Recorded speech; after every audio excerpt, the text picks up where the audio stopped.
Els espectres s'oposen als fantasmes, destrueixen les seves formes arrodonides, desfan la il·lusió de volum i eclipsen el desig.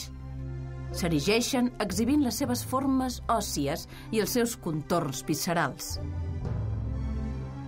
Un exemple de representació espectral és un grandíssim crani anamòrfic, enlluernador de blancor, sodomitzant, rabiós, amb les mandíbules límpides, un piano de cua en runes.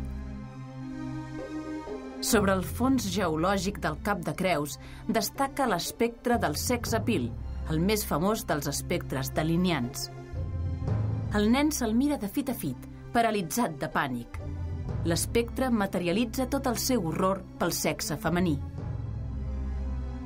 Un altre espectre delineà és el de Vermeer de Delft.